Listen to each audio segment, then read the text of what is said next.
주님의 교회 잘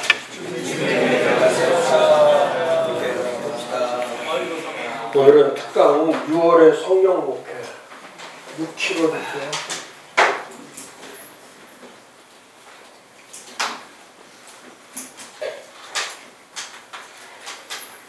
여기 붙어있는 것처럼 오순절 성령 축제주일, 그 다음에 성충월 특세, 또 맥주절 교회 사랑주일. 그러니까 6월과 7월 첫 주까지 가장 중요한 게 성령절기죠. 성령절기, 성령의 절기. 그래서 부활절 이후에 가장 중심되는 또 절기가 오순절입니다. 오순절. 이제 구약으로 말하면 77절이나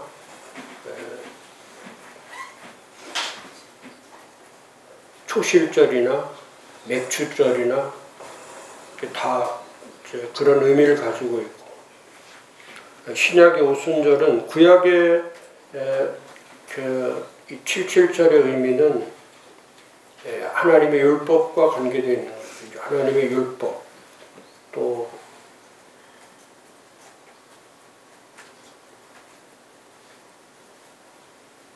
그래서 유대인들은 이날을 모세가 율법을 받으러 시내산에 올라간 날로 기념하는 거죠.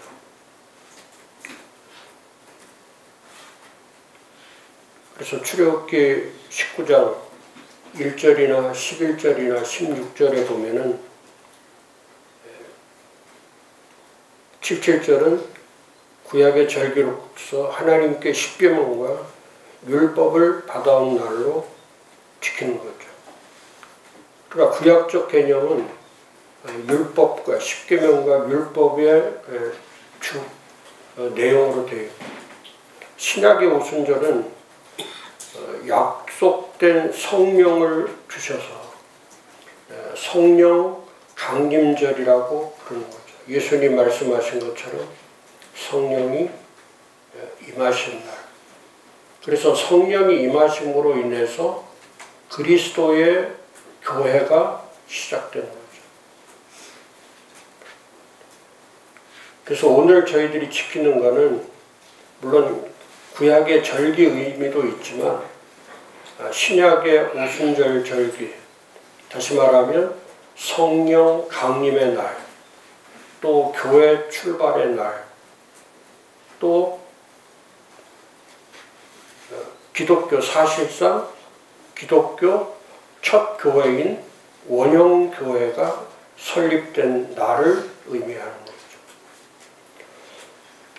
그래서 오늘날의 그 교회가 출발할 때, 이따가도 말씀드리겠지만은 성령 사역은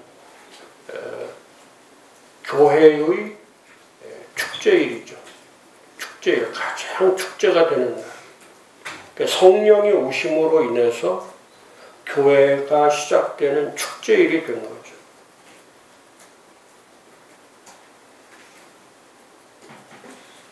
그래서 예수 이후로부터 예수님 말씀하신 것처럼 오순절이라고 하는 명칭이 기념될 수밖에 없었죠. 예수님이 하신 말씀. 그래서 오늘도 교회들은 중심 절기로 성령 강림, 또 성령 강림 주일을 지킴으로 인해서 성령 축제로 드릴 때에 절기 회복만이 아니라 예수님의 말씀과 명령, 또 교회 회복의 중심이 되는 거죠. 저는 한국 교회가 참 약한 것 중에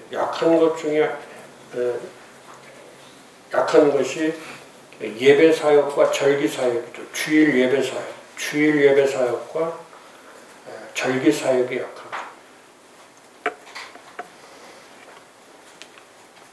근데 하나님은 구약은 우리가 잘 아는 것처럼 안식일과 절기로 되어 있죠. 안식일과 절기. 그래서 신앙을 말할 때는 안식일과 절기를 빼놓고는 신앙 형성이 이루어지지 않죠. 그러니까 아무리 율법주의가 율법을 지킨다 할지라도 그 율법의 본질은 안식일과 절기를 지키는 겁니다. 매년 똑같은 게 반복되는 거죠. 반복되는 거. 그 반복되는 절기를 통해서 하나님 신앙을 그대로 전수하는 거죠. 하나님의 신앙 전수의 목적이 안식일과 절기에 있는 거죠. 근데 이 안식일이 이제 주일 예배의 모습인데 부활하신 예수 그리스도에 대한 부활의 근거를 가지고 하는 예배죠. 부활. 신약의 예배는 부활을 근거로 한 예배. 근데 우리는 그 주일 예배가 마치 율법화되어 있는 거죠. 안식일 개념이 율법화되어 있는 거. 부활하신 예수 그리스도로 인한 이 승리의 축제일인데 승리의 날이죠. 승리의 날. 근데 우리는 안식일 개념을 가지고 있어서 승리의 축제는 없어지고 그 율법의 종교 의식만 있기 때문에 예배가 의식화만 돼 있지 예배가 신앙화 돼 있지 않죠. 예배 신앙이 없죠. 그러니까 승리의 예수 그리스도의 부활과 이 승리에 참여하는 건데 그 승리나 참여는 없고 율법의 형식에 의한 의식적 개념, 예식적 개념만 있기 때문에 그래 전통 개념이죠. 트리디셔널 월십 아니면 리투지카 월십이라고 하는 교리적인 거, 율법적인 거. 근데 우리의 예배는 이렇게 율법을 넘어서 복음이죠. 복음. 율법을 넘어 복음의 예배, 부활의 참여, 또 승리의 영광을 부활 주일에 매 주일이 부활 절이죠. 매 주일이 부활절이에요. 그리고 그 예수님 부활하신 부활절이 가장 감격스러운 부활의 축제일이죠. 그러니까 매 주일이 부활절이에요. 그래서 이 복음, 또 부활, 또 승리에 대한 감동과 감격이 있을 때 그 예배가 회복되는 거죠.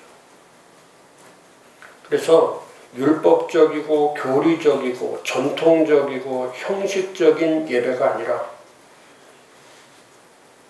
이 그리스도와 이따가도 말씀드리겠지만 성령이 오셔서 하는 일이 그런 일이죠. 그러니까 성령으로 세워진 교회, 성령으로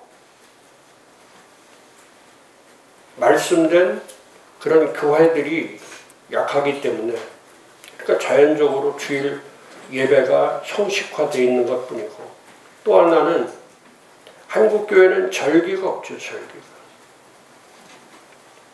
절기는 없고 교회력만 있는.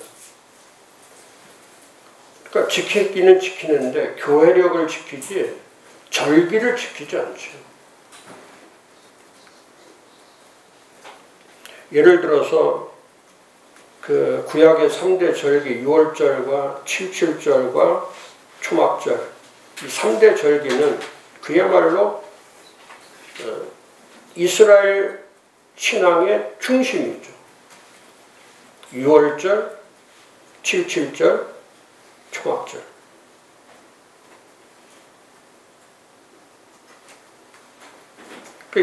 그 신학에는 우리가 잘 아는 것처럼 부활절의 개념, 부활절 개념과 맥추절 개념과 추수감사절 이게 3대 절기죠. 신약의 3대 절기.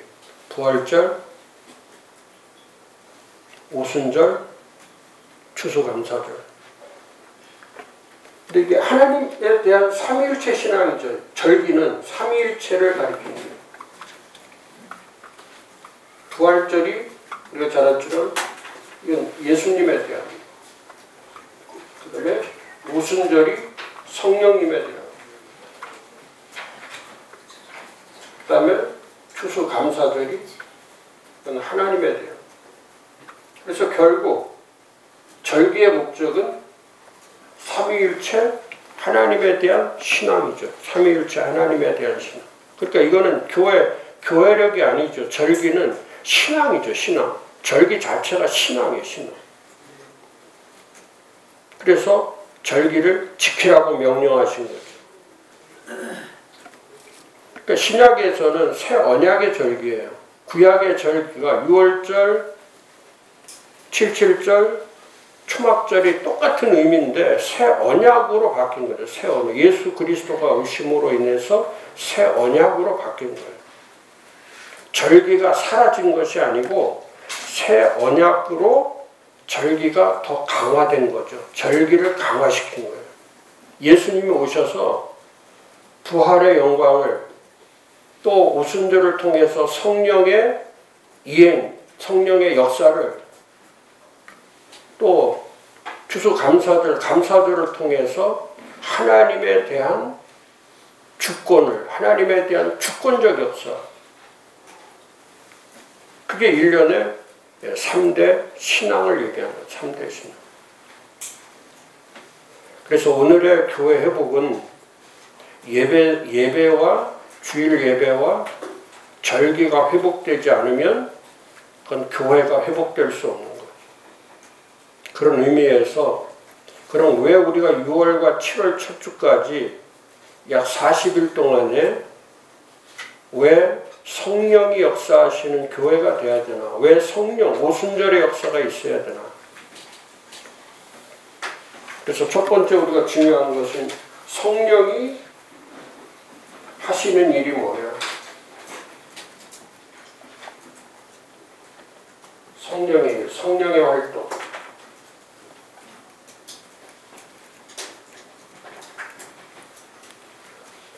성령이 오셔서 첫 번째 한 것은 성령은 복음을 전하는 거죠. 복음 전파. 사도행전 1장 8절에 오직 성령이 너희에게 임하시면 권능을 받고 예루살렘과 온 유대와 사마리아와 땅끝까지로 내 증인이 되리라 하십니다. 예수님의 말씀입니다. 예수님은 오직 성령이 임하셔야 돼. 성령이 임하시는 거예요. 성령이 임해야 된다.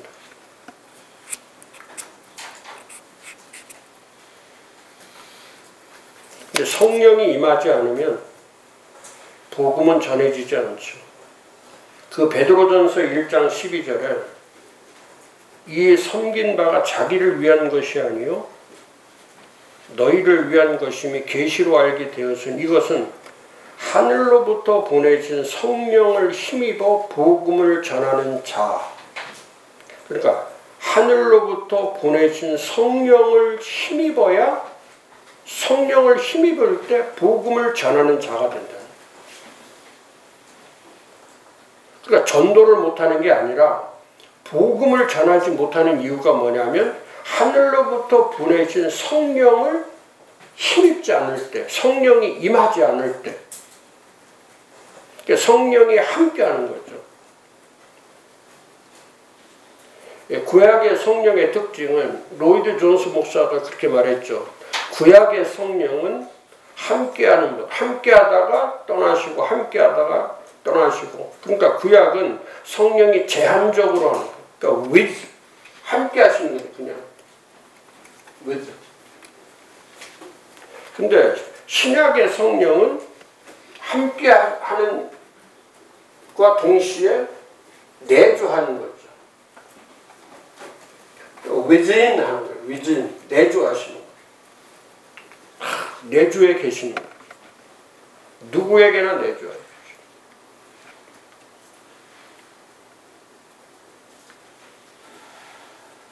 뒤에서도 우리가 그런 얘기 하겠지만은 그래서 내주에 계시면서 그 고린도전서 3장 16절에 보면은 너희가 하나님의 성전인 것과 하나님의 성령이 너희 안에 계시는 것을 알지 못하느냐. 맞아요. 성전의 개념만 가지고 있는 게 아니고 우리 몸이 성전의 모습만 가지고 있는 것이 아니라 성령이 내주하시는 몸, 성령이 내주하시는 몸, 그게 사도 바울이 말하는 성령의 주 사역이 그거죠. 내주하시는 성령. 그래서 내주하셔서 인도하시고 역사하시고 하시는 모든 것들을 그 성령에 의해서 다 이루어지는 거죠. 근데 오늘날 교회들이 또 오늘날 성도들이 복음을 전파하지 못하는 이유는 능력이 부족해서 그런 게 아니고 실력이 부족해서 그런 게 아니고 믿음이 부족해서 그런 게 아니라 하늘로부터 보내신 성령이 임하지 않기 때문에. 그러니까 성령이 임한 사람의 특징은 복음적으로 복음에 의해서 살아가는 삶이 되는 거예요. 복음의 삶이 되는 거예요.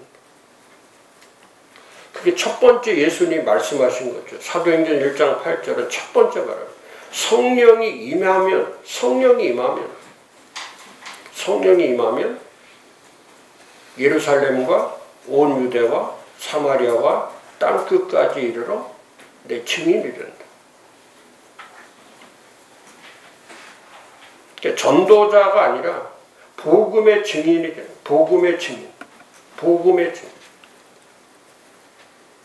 모든 그리스도인들은 복음의 증인, 성령으로 인한 복음의 증인이 되는 거죠.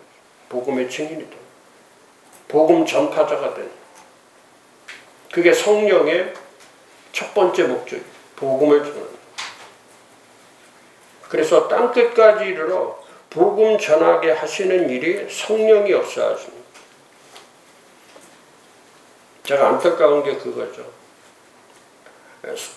그 미국은 그런 걸 우리가 자주 보죠. 이번에도 에즈베리 부흥운동이라든지 또 영화도 마찬가지고 지금도 계속 영화는 그 미국을 강타하고 있죠. 계속 연속으로 강타. 근데 그런 것들이 다 성령이 하시는 복음 전파와 연결되어 있는 거예요. 근데 한국은 그런 것들이 복음 전파가 이루어질 수 있도록 미국 전 50주에 미국의 그 큰 땅 나라, 그 큰 미국이라는 큰 땅을 이 덩어리채 움직이는 게 그게 성령이 하시는 일이죠. 성령이 하시는. 어떤 마을 구석에서 일어나는 것이 아니라 그게 마치 누룩과 같아서 그게 전체로 번져나는 거예요. 그러니까 성령이 막으시면 그런 국가적 복음 운동은 일어나지 않죠. 예를 들어서 과거의 평양 대부흥운동이라든지 또 우리가 잘 아는 것처럼 그 50년 전에 있었던 빌리그람 전도대회라든지 이런 것들은 그건 사람의 힘으로 할 수 없는 그건 성령이 아니고서는 그런 일이 벌어지지 않죠. 엊그제 같은